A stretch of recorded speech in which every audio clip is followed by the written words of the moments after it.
before that, before retirement, I finished my law degree and started my practical legal training, and this year finished my practical legal training, so getting ready to be admitted. At that age, couldn't hit as hard as I could hit, or they weren't as strong, they weren't as fast. And, people would stop fighting me, or they'd pull out, or they'd see my name in the drawer and they'd go, you know what, not today. And for a lot of people, they go, oh, really? But 2008, I went to my first national championships, and I was 8 years old. And we competed at Sydney Olympic Stadium. Prioritised school over Taekwondo, but, sometimes contradicts each other, right? You have an exam coming up, but I have, state select. You'll get to experience that height of emotion because you're a part of the 1%, and you just don't quite get there. I think I need to challenge myself in a different way, and Mum sent me these links to this Youth for 2032 trial day.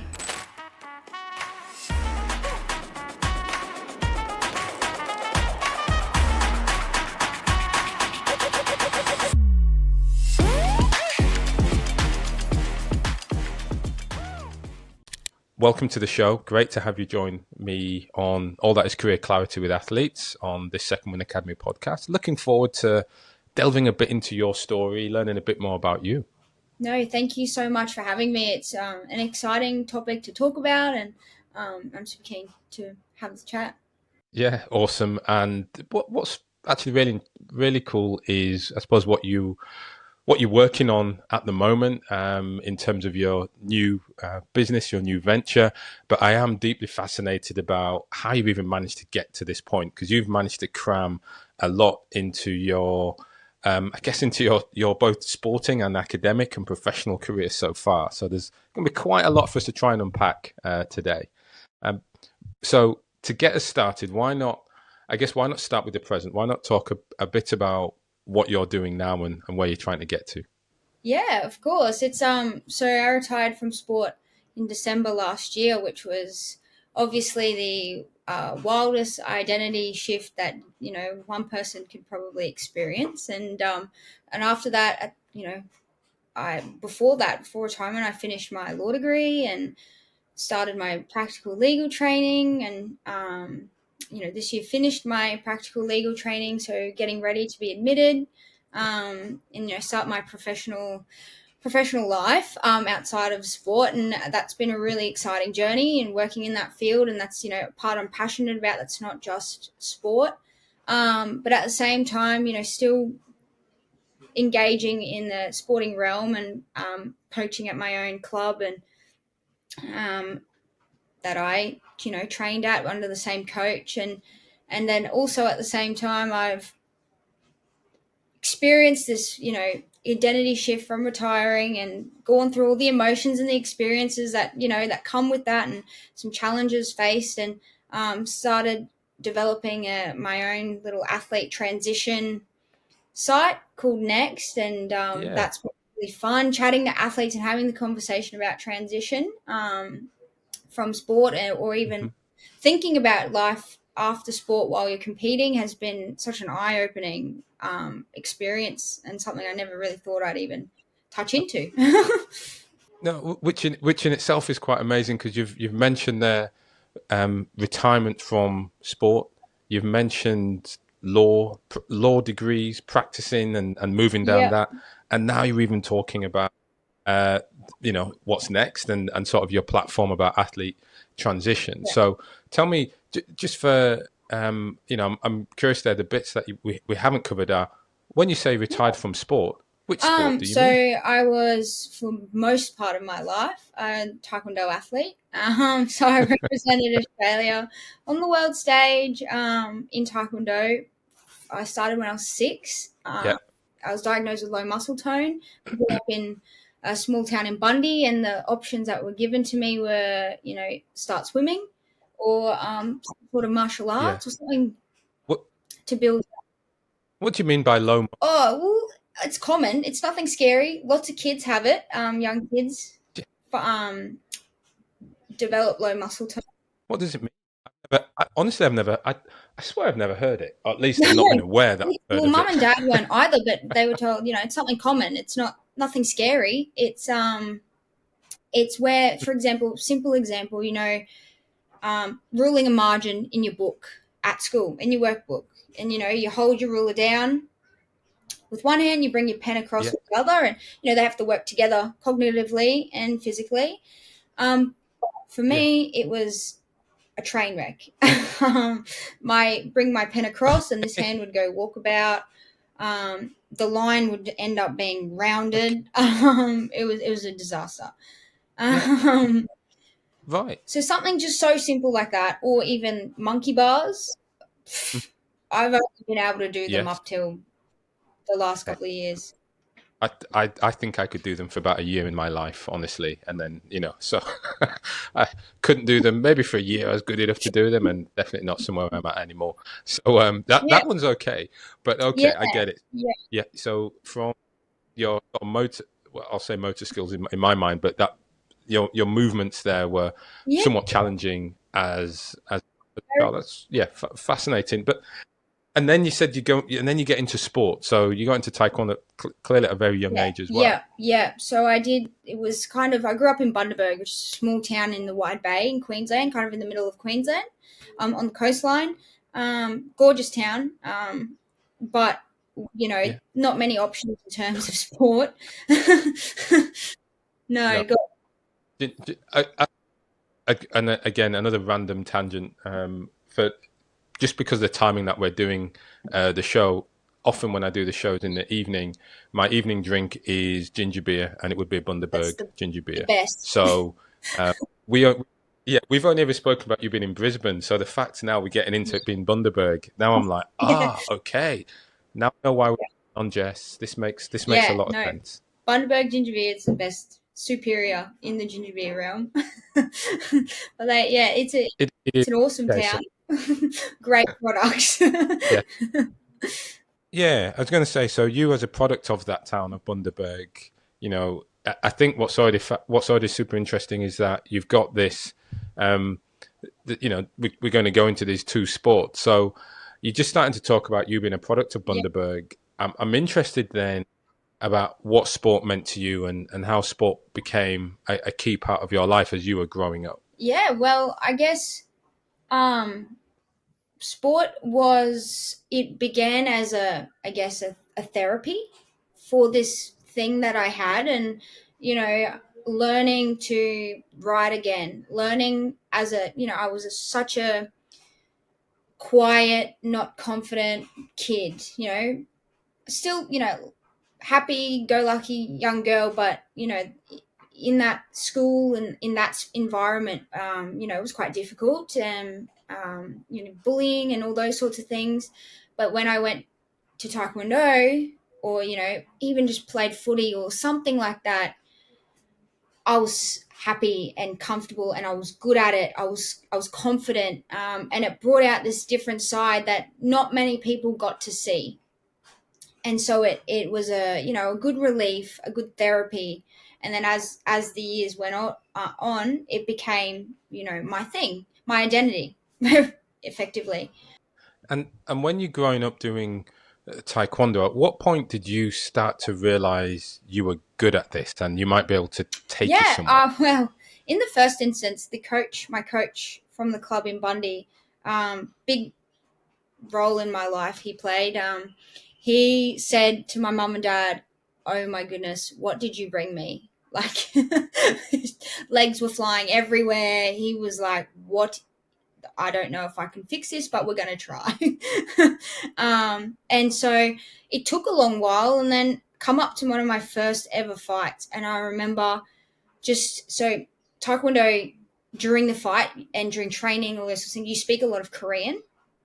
So we have this thing called a kia, and that means yell. And so before you start a fight, you just go like you look at your opponent and you bow, and they go fighting stance and kia. So you fighting stance and yell. And I just remember going, ah! just yelling like this small little pocket rocket, um, let out this massive yell, Yeah. and girls would walk off the mat. They'd be like, "Oh, I'm not doing this again. Like, that's enough." And from there, that become like I was known as the the kid with grit, the kid with a bit of aggression. Girls at that age couldn't hit as hard as I could hit, or they weren't as strong. They weren't as fast. And people would stop fighting me, or they'd pull out, or they'd see my name in the drawer, and they'd go, "You know what? Not today." So when that started happening, it started clicking, and like, oh yeah, this is actually my thing. I could be quite good at this. Sport doesn't see too many young girls with that kind of aggression, and I don't even know if Yeah. aggression is the right word. Russian. It was just like pure fight in them. Yeah. And what did you Mm, enjoy yeah, yourself? What did you enjoy about Taekwondo? I enjoy Taekwondo because it it's like boxing, any combat sport. It's not about the the fighting. It's not about, I'm going in there to fight someone. It's a chess game. You are tactical. Every move you do has a counter move. So it's working out, okay, I'm going to go here, but I want to be 3 steps ahead. And it's just about having to use your mind, but you're doing this really cool thing that not many people can do, and I loved that side of it. But also, like, I think any athlete will say, their sport takes you all around the world. And by 21 I'd been to 21 countries, and it's just an Yeah. amazing journey and experience. Yeah. I mean, it does sound wonderful, like you say, that travel, and it's something I certainly believe in with sport. It gets you around. Super interesting hearing you there describe the fact that the fighting, the Taekwondo, it's not about the fight. It's not about the impact and the hitting, but it is a more like a game of chess. It's a strategic game. When you were, what sounds like you were drawn to it more because, like you say, it was a bit of therapy. It was somewhere for you to learn to get control of your body and move forward. When you talk about starting to be good at it, about what age did you think, hey, this can become a passport around the world? This is somewhere where I can travel. I've got something here. Yeah, so this is, and for a lot of people they go, oh really, but 2008 I went to my first national championships, and I was 8 years old, and we competed at Sydney Olympic Stadium. And mum and dad came, and Sydney Olympics, Lauren Burns won her first and only ever Olympic medal at that Olympics in Taekwondo, which was wild in our sport. We haven't won one since. So going there was super cool. And I didn't know the history behind it. Mum and dad and my coaches were telling me, 8 years old, I was just, woo, we're traveling. But I got there, and mum and dad, we had a big draw, and everyone was kind of just like, oh, we'll take it fight by fight. Whatever happens, happens. And I had something like 5 fights on the day, across the whole day, and I won. And I was a little kid Yeah. from Bundy, national champion, and I was getting my medal. And the people that gave me my medal were previous Olympians in our sport. Hmm. And they gave me my gold medal. I had my Queensland tracksuit on, and they signed my jacket for me, and it was a really cool moment. And being curious kid that I was, I asked mum and dad 100 questions, and who are these people? Why are they talking to me? Why is this a big deal? And they were like, "Oh, well, you just became national champion at 8 years old. Like, this is pretty cool." And the people that gave you your medal are the best in our country. Um, and so I was like, "Wow, I could be like that."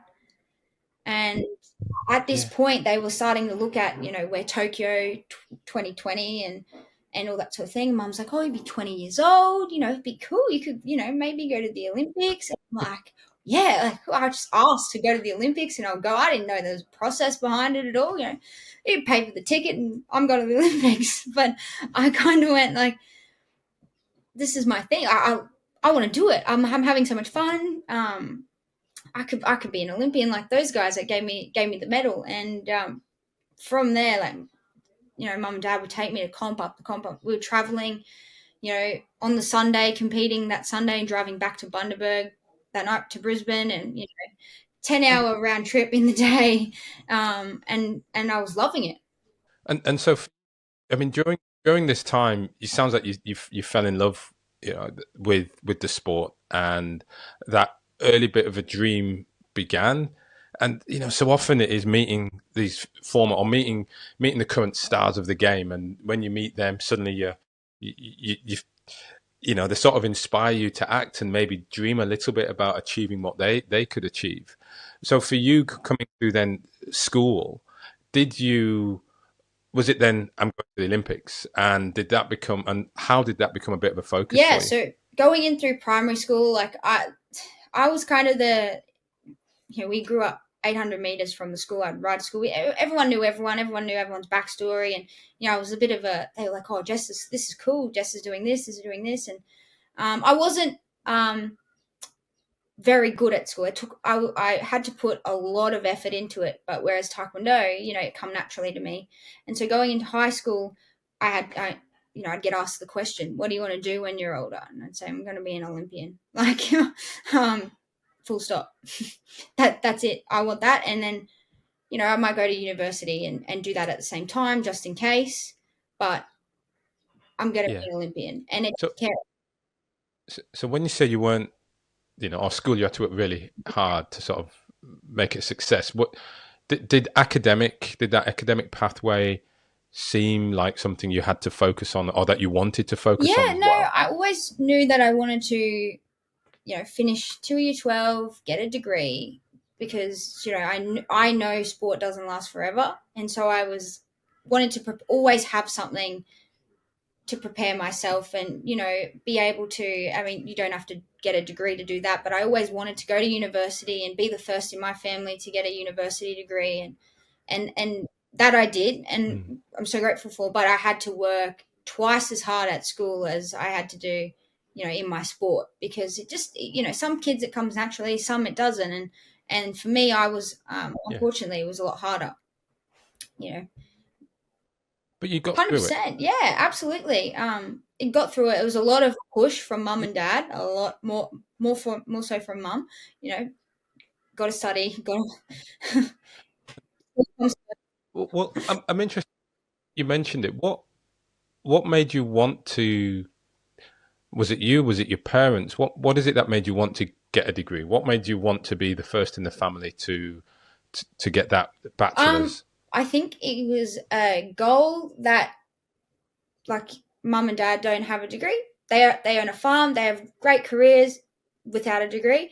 But I always wanted that experience of going to uni, and I thought that was really cool. And you know, I wanted to further my studies a bit more, and school was a challenge. And I thought maybe uni could be a bit different, in a different learning style, because I did have that in me. And I wanted to be, again, the first in my family. It was a cool little achievement for myself. That I'd be like, yeah, Yeah. I was the first one to get a degree. And Hmm. So firsts were, I guess, a thing for you, that focus, or at least quite goal oriented. That's what I'm picking up here. absolutely, So going down Taekwondo, and then that big view on, well, I'm doing school to get to uni to get the degree, because I can do that. That opportunity is there. yeah. Um, how did you? And perhaps it's more as you started hitting high school as much as anything. But what was that struggle like between competing with Taekwondo and trying to keep up with school? Yeah, it was hard, and I remember having to, prioritize school over Taekwondo, but sometimes um, contradicts each other, right? You have an exam coming up, but I have state selections coming up on within the same week, so it's having to make sure I've got tutoring sessions in to catch up on work that I may have missed traveling. Had a study period at school quite early on to help. I was tutoring from primary school all the way through to get that extra assistance. So it was a lot of early mornings, late nights. uh, from the Hmm. beginning, really. And, and so from school, so were you at school full time, or did it mean that you would be away because of competing? So you'd then have to use tutors to catch up and do some study overseas, or at No, weird not hours? really for me at that age. I only in year 12 the worst time it hit. Went to Korea Yeah, for quite some yeah, time and but still trying to keep up with school while you're there and make sure you know yeah. keeping up with that. But I did tutoring as an additional purely because I genuinely struggled with retaining that information. Mm, Yeah, but when I got it, I got it. It was great, but yeah. just to put in that additional work in the background. So it was more so I'd go finish school at 3, catch the bus straight to tutoring for an hour, then catch the bus straight to training and be there for 2 hours, Hmm. and then not get home till 8:30 at night, and then do it all again the Yeah. next day.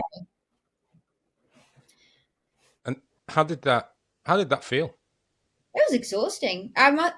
You hear lots of stories about different kids at school, like, oh, I did that went to a friend's house on the weekend, or they went away a lot more on holidays with their friends or hung out. So my experience was a lot different because on the weekends I was training or away at comp, which is, I personally wouldn't have changed it for the world, but it does hold you back a lot in the sense that developing relationships and friendship, friendships along the way aren't as strong as some others, which is challenging. So a lot of my friends lived in Melbourne or Sydney, but they're people who I would travel with, and compete against, or go to camps with. Yeah. So it was very different.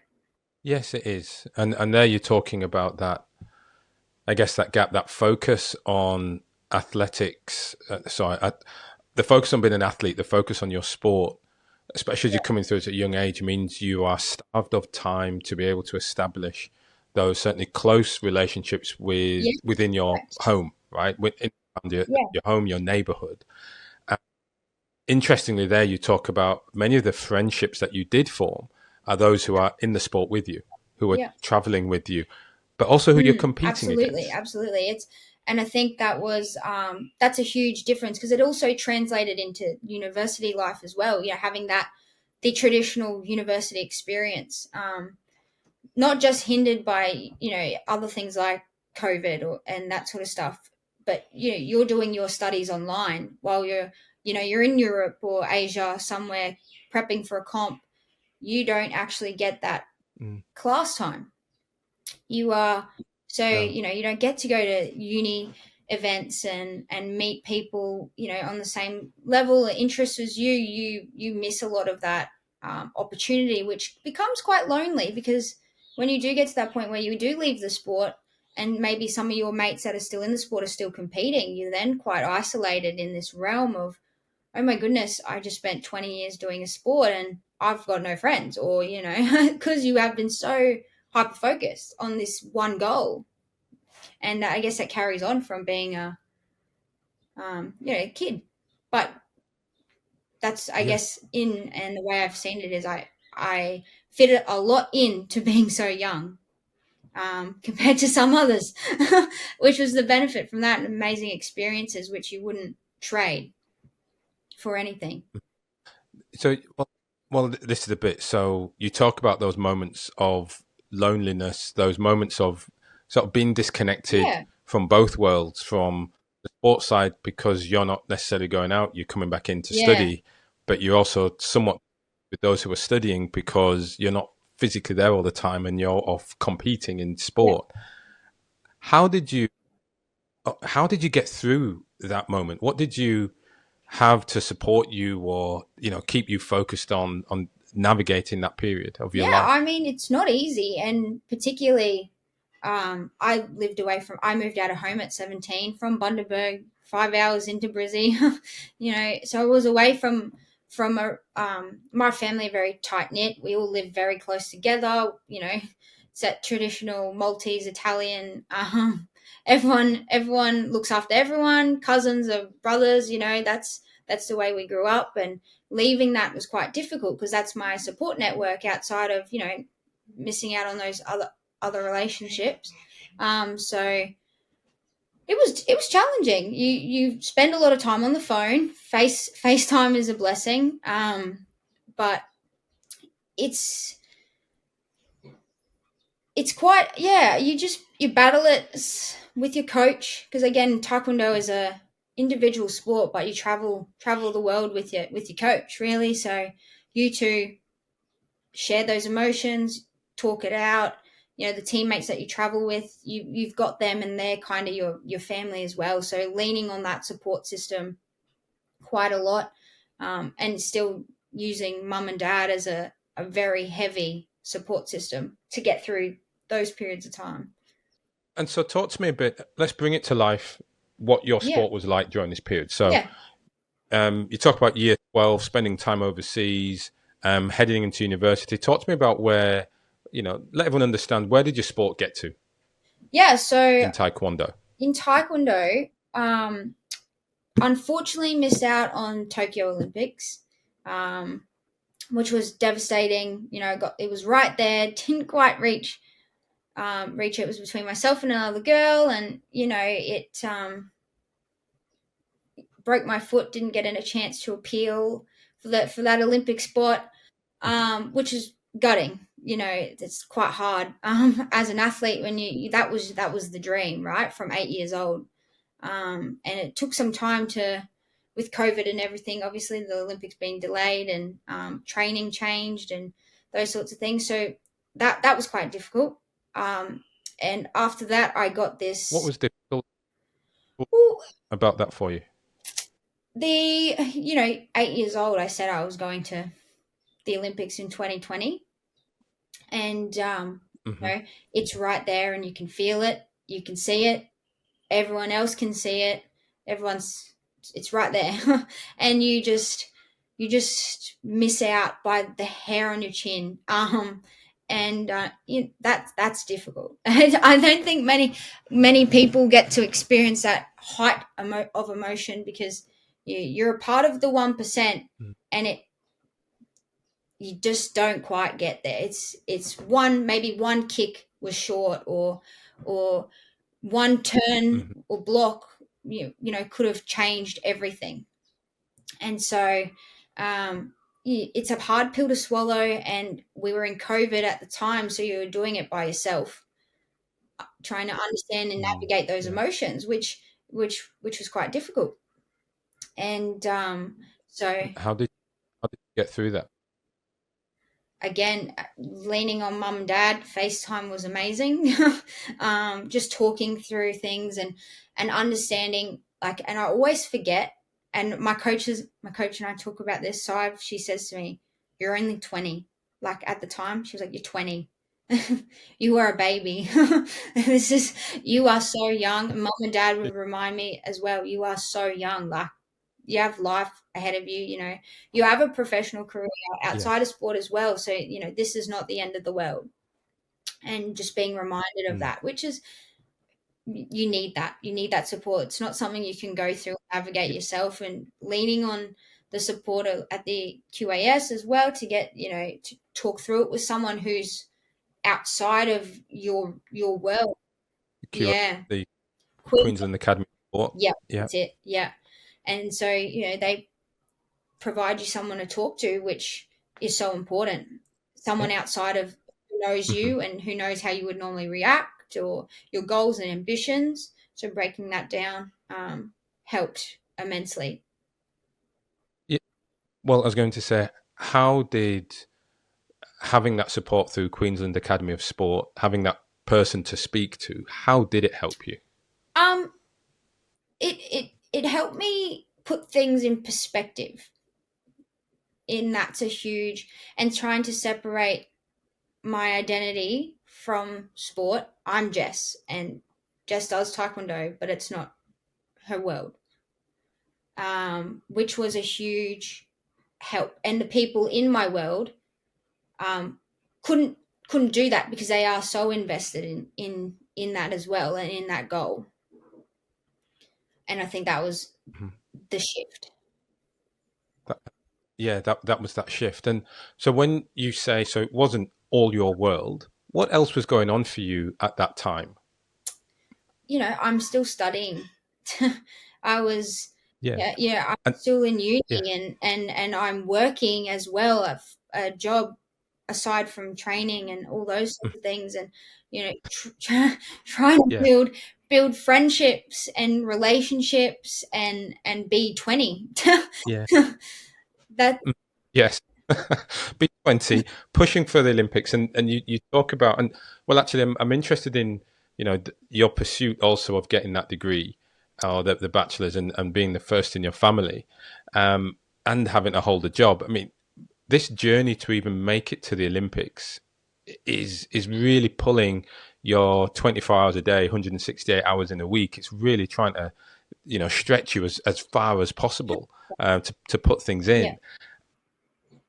it And so when when you were there and you were like, oh my gosh, I didn't. You had that talk. You were speaking with someone who was helping you recognize the entirety of your world. mm, What did you do? What was next? yeah, it was working out. Like, everyone says to me, "Oh my god, like you need to slow down. Like, you're too busy. There needs to be time for you in the day." But at that time, I was like, no, I jammed every hour with something, to benefit me in the future, because I was always so focused on, I don't want to just survive. I want to be able to be okay and not have to stress and not have to ever worry. And so when I would study, I would, I did everything online. So I would sit down and just repeat over and over and over again for hours and hours and on end to just try and get through it. And Hmm. as I did not enjoy it one bit, I cannot say I had one exciting day at university. I could not wait until it was over. So I'd be just stepping into that then. So university for you, it sounds like, and I suppose I'm putting words in your mouth here, but it sounds like the goal Correct. was to get the degree, Yeah.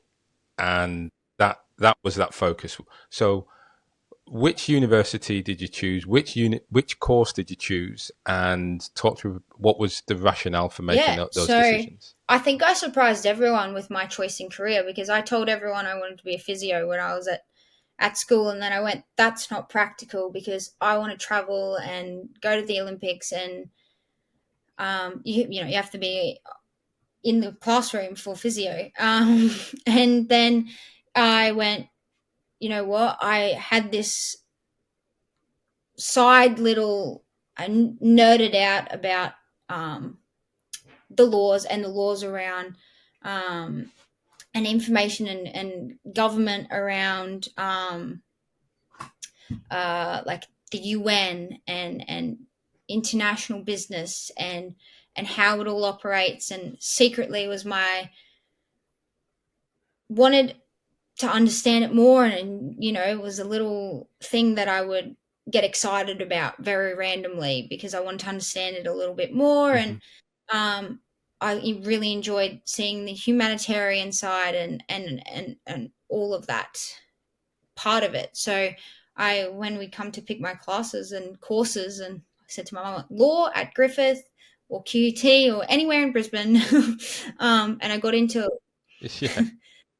law. I got into, didn't get into law straight away, but I got into business, with a double major, in international business and sports management. And also, so I did that for like a year, and then transferred to a double Hmm. degree in the business aspect and law.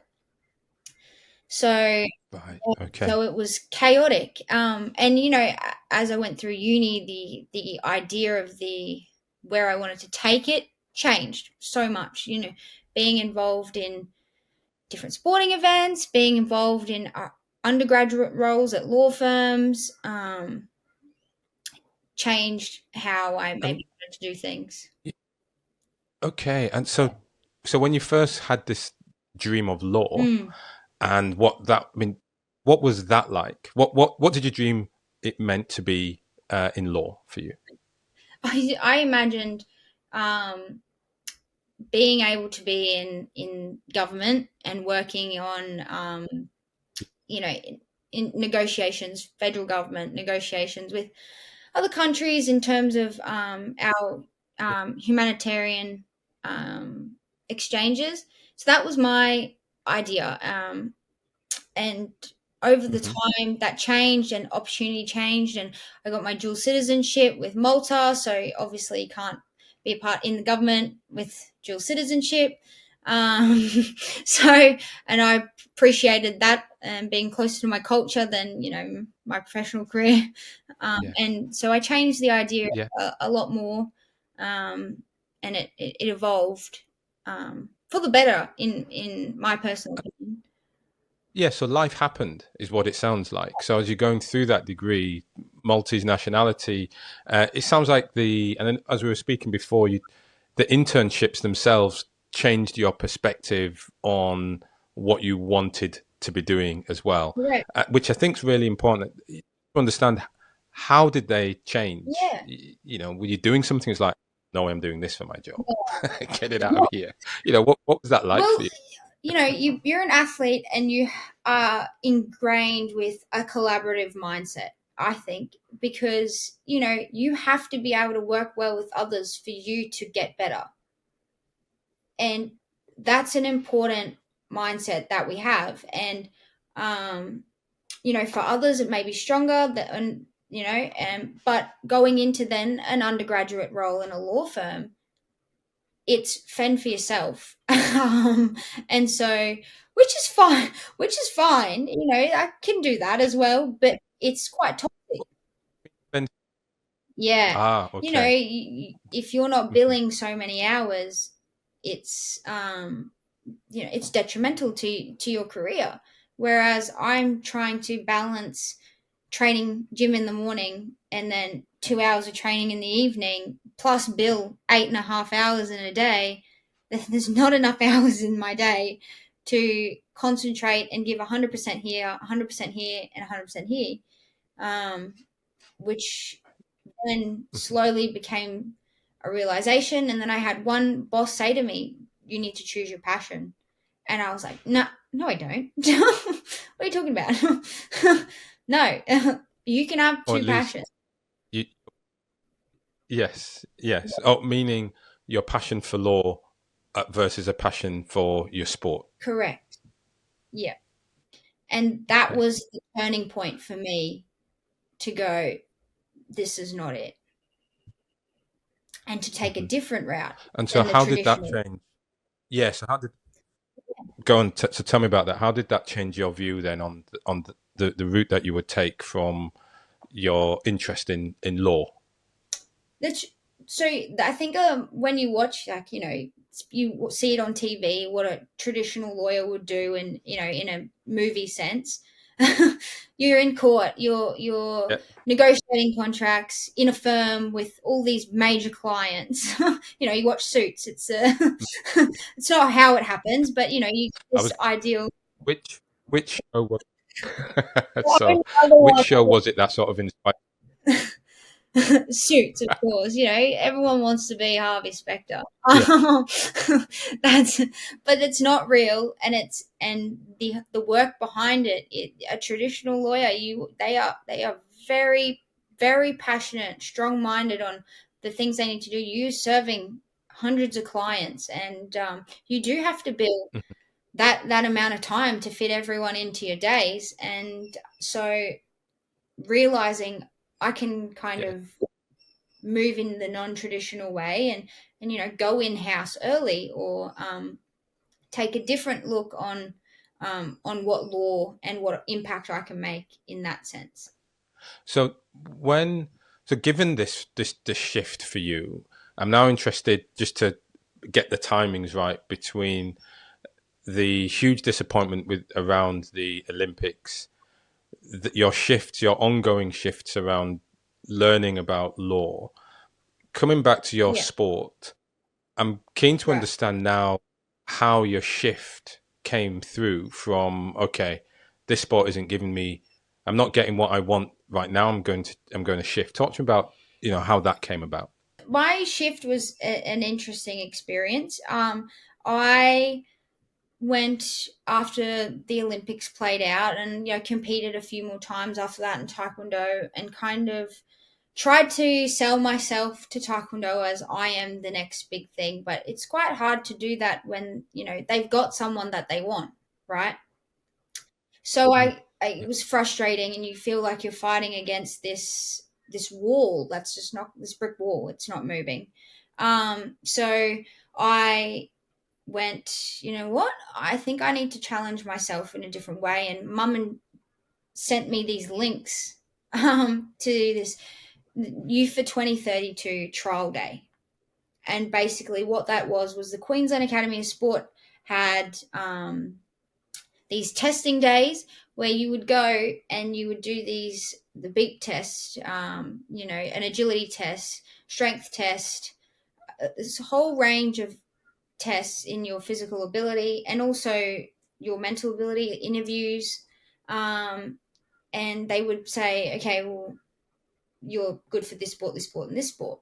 So I did that. I Mm. was the oldest one there. And I was Yeah. like, oh dear, why am I here? What am I doing? um, but we went in and I did it, and I got three sports. I got archery, skateboarding, and boxing. And I thought, okay, I was like, you know what? I'm going to try all of them because they gave you, so you had three Yeah. months. You could either pick one sport, try them all, and try them for 3 months, and then go which one kind of fits. Hmm. And I prepared myself to do all of them. And I was still doing Yeah. Taekwondo, still training. We had nationals coming up, and I love Taekwondo, and I wouldn't leave it, you know. Hmm. So I still had the mindset of let's keep pushing this. It's I'm in a lull. I'm not loving it at the moment. But Yeah. sat down and I spoke with mum and dad. I spoke with my partner, and we all kind of went. I can't even go backwards and forwards on a skateboard, let alone go on a jump. I'd break my leg. I also have poor aim and control. Archery makes no sense. And there's so much more behind it, but this is how I practicalize it in my head. um, and then I went, boxing is the only one that makes sense to me, and the only Yeah. one where I could go, my skin skills are completely transferable. It's Taekwondo, but with hands. Hmm. Yeah. Um, Boy, was I Yes. wrong. But So boxing. I, give, but given how we started the conversation around the reason, the motor skills, the reason you went into Taekwondo, I was really hoping you said, and then you did archery, and it was, well, hopefully amazing, and you wouldn't hit anybody, walking beside you, but this U for 2032 is a Queensland sport.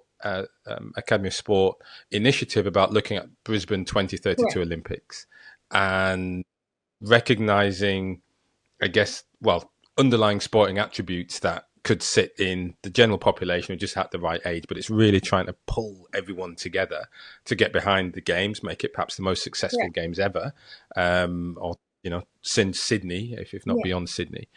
Now, in doing that, what's actually fascinating to me is this program is a bit like the career tests you did at school. You come in, you do different tests, and then someone gives you a, hey, go and pick these, Yeah. which sometimes work, sometimes are super random. Yeah. Um, yeah, does that seem that's about right? Yeah, that is about right. And genuinely for me, Yeah. it was okay. I've been given these three. Two are just wild, and one only really makes sense. But it was Hmm. exciting, Yes. very exciting. What was exciting? then. What was exciting for you about picking boxing and giving that a shot? What, talk to me. What was that like for you? Well, it was an opportunity to challenge myself, be the first Australian to compete at the highest level of boxing and Taekwondo at the same time under the same banner. That was an exciting Hmm. perspective for me. Again, a first, breaking barriers, and also just a break Hmm. from Taekwondo, Yeah. which was Hmm. nice. And the idea around Yeah. it was very exciting, which was Hmm. hard pill to Yeah. swallow, obviously. What in what way? What way was it a hard pill to swallow for you to take a break from Felt like Taekwondo? cheating. It felt like you I've dedicated so much time and effort, and my own emotion, my parents' emotion, my partner's, everyone's emotions, was everyone was invested in Taekwondo, and I've just gone, jokes, we're going to try boxing. So it felt like, um, you know, I didn't quite achieve the goal that we set out to do as a collaborative. And then I've just kind of pulled the pin and said, hang on, let's try this. Let's put time and energy Mm. into this. And how did you come to that decision then? Well, once I went to the training, and the whole idea was, let's just suss it out. Let's just you know, let's see what it's like, the environment. I always loved watching boxing. Like, I'm obsessed with, certain fighters. I loved watching them. I'd support them, um, Mhm. but I wasn't sure about the whole experience. So, I'll go in, was partnered with an amazing gym, an amazing coach, a really nice environment, um, to train in. Mhm. And instantly that was like, wow, this is really nice. This is refreshing. Not saying my Taekwondo training environment was bad at all. I had the best team around me, but it was new perspective. It was new types of training, pushing my body to a different limit. And I competed in both and trained in both for from 22 to midway 23. So I still did, tours for Taekwondo and trained boxing at the same time. Yeah. And 3 months into boxing, they went, "We're gonna let's fight." 3 months Hmm. Yeah. in. And so how was that for you? So because to me, like you say, that there's a transferable skill that you identify from Taekwondo, from that competing, Yep. that one-on-one, that chess like approach to combat from Taekwondo into boxing. How did, I guess, just how do you feel it translated? What did you kind of have to take with you, and actually, and where did you get to with the boxing as well? Yeah. So what transferred really well is I could get hit. I knew I was going to get hit. And that's the first thing. Like, I think when you're a fighter in combat sport, having grit naturally is really important, and not being scared of being hit, because to get a point, you might have to cop a point. Um, and that's really hard, because, like, in any other sport, you do not want them to score a goal, or you don't want them to get a wicket. Like, you are actively stopping them from getting a point. Whereas in combat sports, Yeah. you may need to risk that. So Yeah. that was quite true. Hmm. That was the obvious transferable skill, as well as footwork. It's the same footwork, similar footwork, not the exact same, but having a base is really Yeah. important. So I did my first fight, and that was on the Gold Coast in May. 3 months into the program, and they were like, yeah, let's do it. And I was terrified. Terrified. Yeah, I was going to say, what was that first experience I, for you? I mean, there's this. I went in. It was wild. I went in and I was shaking. I was more nervous than I'd ever been. Um, People at QAS showed up. There was quite a lot of people ready to see this kind of journey begins. And so I went in, and all I did was, I had this mentality of, oh, well, here we are. Let's do it. I've got nothing to yeah, lose. Let's just go have some fun. mhm.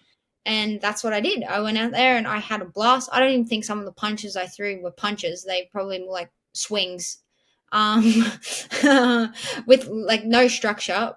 Um, and then at some times I had this laugh about it now. It probably wasn't a good thing at the time. I would see these opportunities that in Taekwondo, and all I could hear was in the back of my head my Taekwondo coach going, like, up the middle, like, get her, kick her up the middle. Like, I was like, oh my god, I can see what she means now. Like, and there's this photo. I got a little bit frustrated because it kept getting tangled, and my leg has lifted off the ground to kick her, and my boxing coach has said, "No, don't kick!" Like freaking out, because she thought I was going to kick her. Yeah, So yeah, consciously thinking, "No, this is not Taekwondo. This is not Taekwondo. This is not Taekwondo." Um, yeah, but yeah, other than that, it was. I had the best time. I went back for more. yeah, So I did yeah, that. I officially stopped Taekwondo in July 2023. Had my last fight. It was Australian Open, and I snapped my syndesmosis during that fight. So I had to have ankle surgery. just no idea what you snapped there. That, What like, at the front of, what did you? so you have your ankle bones, and there's a tendon that holds them together across the top of your foot, Okay, right across the, all right. Sorry, yeah, yeah, and so sorry, that's it's, it. Okay, yeah, so it's equivalent to, almost as bad as snapping your Achilles. It was, Achilles is worse, but it's pretty yeah, up there. Um, okay, so yeah, had to have surgery, and it was a forced stop of Taekwondo because couldn't really kick after that. yeah, And in that time in my rehab, all I did was box. Just, right. And you recently retired, and you had to retire from. So you somewhat forced retirement from Taekwondo. It forced your hand, forced your foot in some respects to say, okay, you're not going to be able to get all the way up there again. But then, from a boxing perspective, you've also had to you retired. You had to sort of a forced retire to an extent from that last year as yeah. well, So right? over, Taekwondo concussion rules didn't come in until very recently. So in Taekwondo, I'd get knocked out and I'd wake up on the mats and I'd get back up and walk back on, or get big hits and I'd just have the worst headaches afterwards, and I just, you know, oh well, kind of thing. Didn't take it seriously. Hmm. Come into boxing where concussion is taken quite seriously. Um, getting checked often after fights as well. But I, couldn't get fights in boxing because the girls wouldn't fight me because they felt that, in amateur boxing, you fight within your number of fight category as well as weight. But if you've had two fights, you'd fight someone Yeah, else who had two fights, and people wouldn't fight me yeah, because of my Taekwondo experience. So that in turn right, meant okay, I, instead of fighting girls who were 57 and under, I would fight girls who were 62 or maybe 65, and we'd kind of meet in the middle. yeah, Um, and when you're cutting weight, fighting someone heavier is quite, it's dangerous and hard.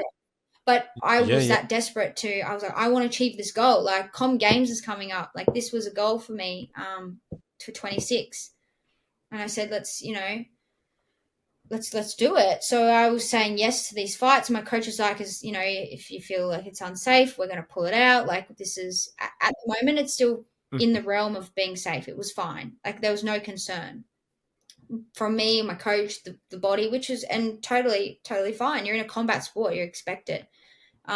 but it got a bit too much, and constant headaches, and they were just too heavy, and getting hit over and over again, and my hearing started to deteriorate, just from constant, using headaches and concussion and impact. Yeah. And I started to fall out of love with it, because out of just sport and training and being hit, was I could feel Yeah. these things Yeah. happening, and I was like, you know what? This is not okay. I'm not enjoying it. You know, constantly feeling unwell, can't hear anything. Yeah. My partner would yell and say, "Why aren't you listening And to me? I just said this." I was like, I did not hear it. yeah. Wow. Yeah. And so this retirement through concussion for you, whilst, I think the bit that I really take away is you were, because concussion wasn't seen as, or wasn't identified as a huge risk in Taekwondo, and they didn't have, or at least them types of protocols in place. You actually went through your Taekwondo career being concussed, getting knocked Yeah. out, getting back up, having the symptoms, but it wasn't alerted to you as important, Yeah. or Yeah. We would just enough. we would just get back up and get back in. But that was my mindset. I was like, "Wait, I'm fine. Let's go." And that was who I Mm, was. That's who I was as a fighter. I was ready to get in the ring at any cost. Like, that's how dedicated I mhm. was to the sport. And people see Taekwondo as you're getting hit softly, or you got gear on. When someone's going to kick you in the head, they're going to kick you in the head, and it's going to hurt. Mind you, I'd rather be Yeah, kicked than yeah, punched, but it hurts. And yeah. so the kicks that I was getting they were never soft. No one Mm, pulled their kicks. Like, we never mm, pulled our kicks, so they were solid mm. hits. But you're in the ring doing a fighting sport. That person wants to hit you, and you want to hit them. Um, and that was the reality. Yes. So there was no real time for being focused. No, I mean, so no, so it's interesting. As I now reflecting a little more on your journey from this dream of making the Olympics 2000, 2020, Yeah, sorry, from the age of 8, then shifting those skills into boxing with a view of Games, and then Commonwealth Games, and then heading into Brisbane yeah, 2032. Probably we should add LA, A yeah, in the mix as well somewhere, but yeah, but pushing through to those Olympics. And whilst you're in that combat environment, your focus was less on the combat and more on the game of chess, that management of things that happen. yeah, And that's a transition. And then we're stepping into at that same time, the change in environment highlighted the negative effects of the certain things of getting knocked out, yeah, right? And made it way more important, which I guess at some point means it has to change your decision. It has to change the way that you operate in that sport, and which meant you came to that tough decision of having to retire from the sport. correct. And it wasn't as scary Yeah. at the time. It was kind of, I was very upset and very distraught, but I never ever went, "Oh my goodness, like, what do I do now?" Mm-hmm. Never. Mm-hmm. Um, because Why? I prepared myself. Yeah. I In what way did you prepare yourself? Well, at the same time as being an athlete and competing, I always knew that it wasn't forever, and so that's why I worked additional hours or multiple jobs, or because I wanted to make sure I was gaining experience as an athlete, but also as a professional. So I knew that I could leave sport and go, I have experience, and hand a resume to someone and Yeah. get a job. And do you know what's wonderful is that in the same way that what you were doing through sport had to shift, it shifted based on outcomes, results. It shifted based on tests and skills. It's the same thing that happened from you from I'll say your more traditional career. So going down that legal route in what you thought you were stepping into changed, one, when you got to uni and you picked a very different degree, but then also through your internships and through your experience of, hey, life isn't going to be like the series Yeah. Suits. Being in law is different. Being a legal practitioner isn't what I think, and that shifted your career and your focus. And I guess that kind of gets us to where we are today. Um, from a legal perspective, what are you doing now? What are you working towards now in your legal Yeah. profession? So I am a contracts manager at a tech company, and so I get to work and negotiate contracts every day using my legal skills, in the same way I would Yeah. as a traditional lawyer, but Yeah. negotiating for one client all the time with complex and intrinsic parts of the law, and contracts themselves, Mm. every day. And that's a full time job, and with great Yeah. exposure, experience, not only on home soil, but also internationally, Yeah. which is amazing. And how are you enjoying it? I love it. I'm having the best time.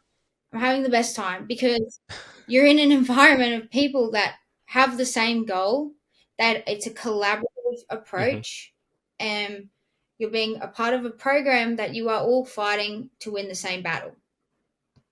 And so Hmm. you have a Hmm. purpose within that organization, and fundamentally, if you're not performing, the that program or that product won't perform. So I get Yeah. to have that experience every day. And there's the monotonous tasks, and that's just what, you know, working in an office, there's some things, or any job, that are just laborious and you don't want You to. did that in training. You, you might hit the punch bag. You might do certain drills that we do. We did a beep Yeah, test. yeah, Um, exactly. no one loved. That skipping for 20 minutes, it's, the same Yeah. thing over and over again. It doesn't get that much more exciting than Yeah. that. Mm. You have that in No. work. So So yeah, and what then is great, and I suppose it's coming in towards well, I'll say what's next for you, with an intentional pun on words there. But you've what I love about the journey you've been on so far is how all of these things weave together. The ability to shift from Taekwondo into boxing, looking at the footwork, the chess moves, all those types of things. The ability to shift through that yeah. legal career to find what it is you're doing now. And so talk to me about your project. Talk to me about how you're weaving your skills of law, your skills of sport into working and supporting Yeah, other athletes. so what I'm working on, it's a bit of a side hustle at the moment, but it's called NEEXT. So spelt differently: navigate, empower, excel, transform. And my main focus with NEEXT, it's a platform where athletes can come onto it, whether you are still an athlete, transitioning athlete, or someone who has retired officially or unofficially, however you want to call it, that can come onto this platform. And because I've had so many conversations with athletes over my time where they've said, like, oh, I want to do this the rest of my life, or I've can't work and I'm struggling, or I don't know, can you help me because you may have done that subject at uni already, or where do I go to write a will, or something so simple that is not, we are in our own little bubbles. We are Mm. protected when we are an athlete of certain things, and maybe depending on your caliber or where you are as an athlete, we have people that can help us with that, so you don't have to think about it all the time. So, and when you leave, or when you're starting to leave, it's like, well, where do I go for that now? Who can I ask for help? Who Mm. can I ask to guide me to a lawyer? Or I'm an Yeah. athlete and I'm earning money competing. What do I do with that money? How do I protect it? How do I save it? So the idea that I've come from talking to athletes and going through my own experience is to have this platform where athletes can subscribe to, and we have experts on the platform providing Yeah, information on, um, how to write a will. What does a will look like?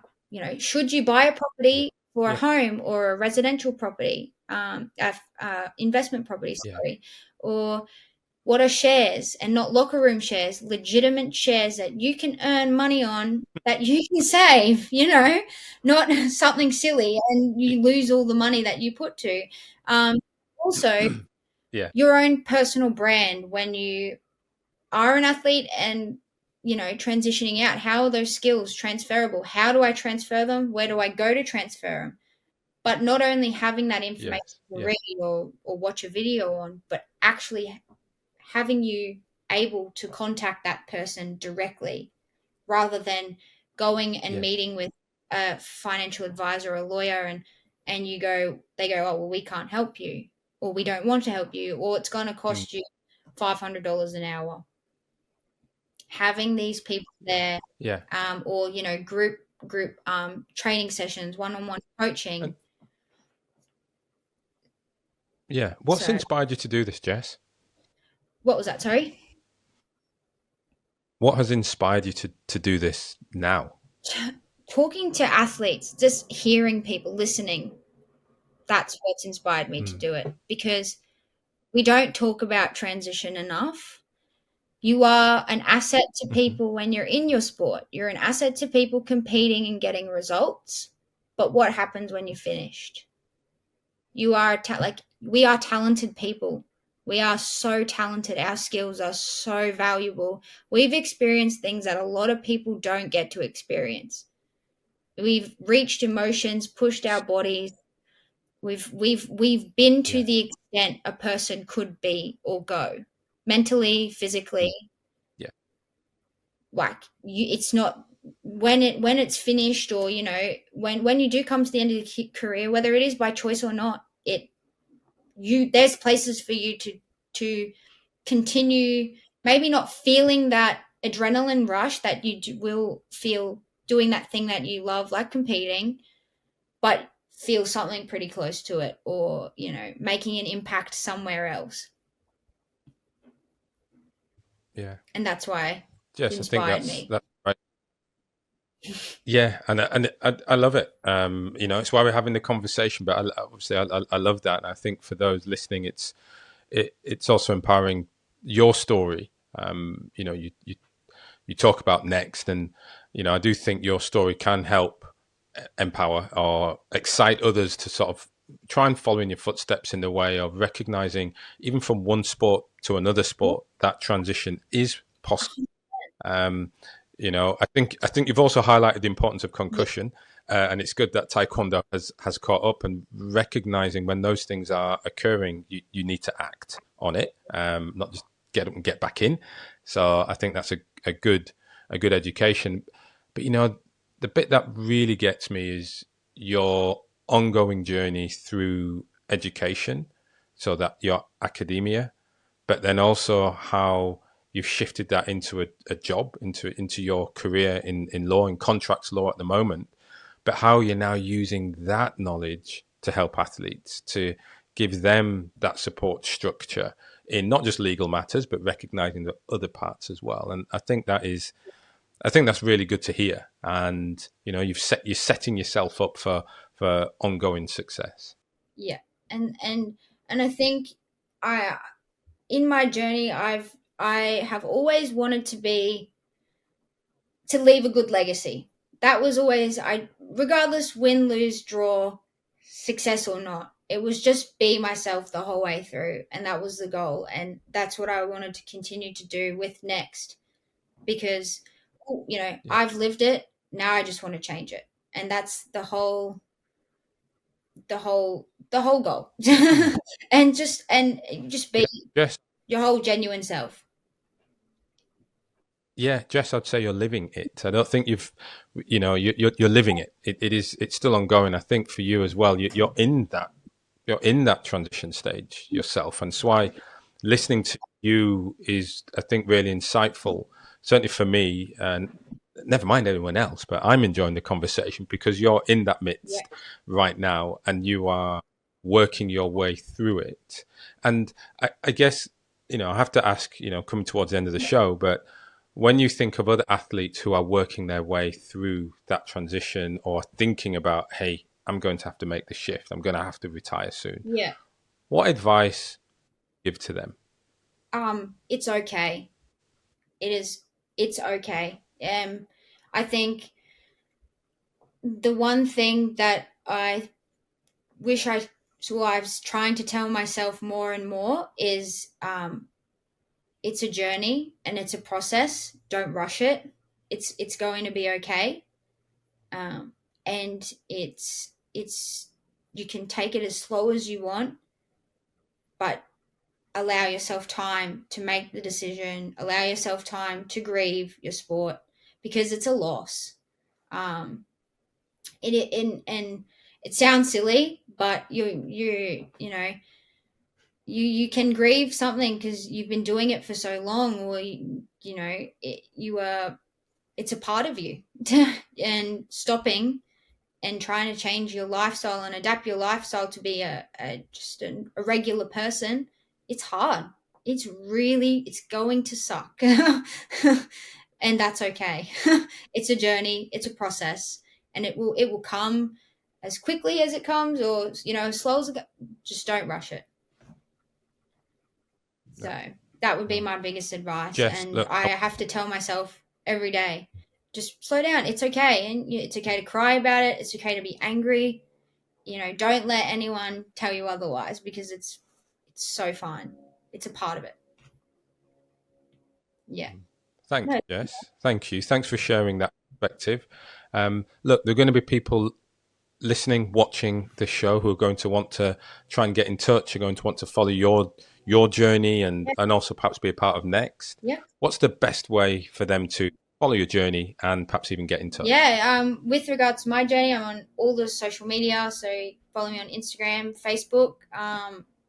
But also for Next, we're going live on the website shortly, coming months. So that's super exciting. But to hear more about that, you can follow us again on Instagram. So it's _next.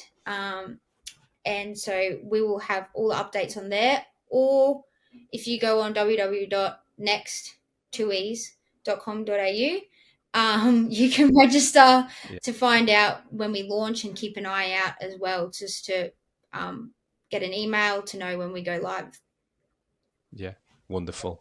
Jess, thanks very much for joining me on the show today. Really appreciate you helping everyone else find a little bit of career clarity and finding that second wind in life.